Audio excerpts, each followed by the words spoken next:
Hi hello எல்லாருக்கும் வணக்கம் நமஸ்காரம்னா உங்கள் வாணி. இது என்னோடய வாணி சமையல் புது குக்கிங் சேனலுங்க.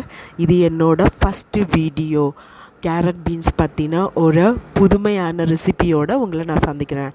அதுக்கு முன்னாடி இந்த ரெசிபீஸ்க்கு ப்ரிப்பேர் பண்ணுறதுக்கு ஒரு மிக்ஸி ஜாரில் இஞ்சி, கருவேப்பிலை தழை, பச்சை மிளகா, சோம்பு, பூண்டு இது எல்லாத்தையும் போட்டு நல்லா அரைச்சிக்கோங்க.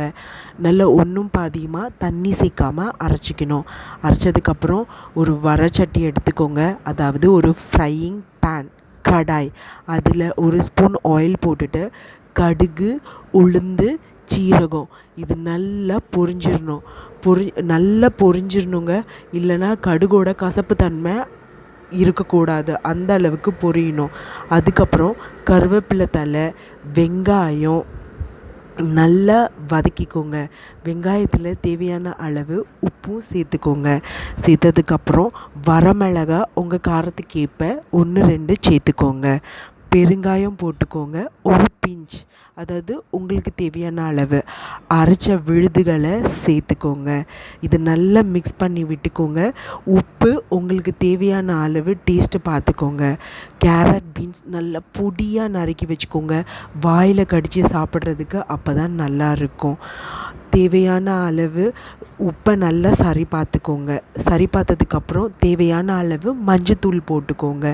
இது எல்லாத்தையும் போட்டுட்டு நல்ல ஒரு மிக்சிங் கொடுக்கணும். நீங்கள் எந்த அளவுக்கு மிக்ஸ் பண்ணுறீங்களோ அந்த அளவுக்கு நல்லாயிருக்கும். தேவையான அளவு தண்ணீர் கொஞ்சமாக சேர்த்துட்டு ஒரு மூடி போட்டு நல்லா வேக விட்டுருங்க. நல்லா சாஃப்டாக நல்லா வெந்ததுக்கப்புறம் கடைசியாக நீங்கள் தேங்காயை ஃப்ரெஷ் தேங்காவாக யூஸ் பண்ண வச்சுக்கோங்க. பிகாஸ் நீங்கள் கடையில் இன்ஸ்டண்ட்டாக வாங்குறது அந்த அளவுக்கு நல்லா இருக்காது. ஸோ ஃப்ரெஷ்ஷாக தேங்காவை வாங்கி உடச்சி எவ்வளோக்கு எவ்வளோ இதில் நீங்கள் தேங்காய் சேர்க்குறீங்களோ அவ்வளோக்கு எவ்வளோ நல்லா இருக்கும். ஸோ கடைசி ஸ்டேஜில் தான் ஸ்டவ்வை ஆஃப் பண்ணதுக்கப்புறம் தேங்காய் துருவலை போட்டுட்டு நீங்கள் சர்வ் பண்ணலாம். இந்த கேரட் பீன்ஸ் பொரியல் இந்த மாதிரி அரைச்ச பேஸ்ட்டோடு ரெடி பண்ணி சாப்பிட்டு பாருங்கள். எப்படி இருந்ததுன்றது கமெண்ட் செக்ஷனில் என்னோட ஷேர் பண்ணுங்கள். இது போல் இன்னொரு சூப்பரான ஈஸியான ரெசிபீஸில் நெக்ஸ்ட் வீடியோவில் சந்திக்கிறேன். தேங்க்யூ.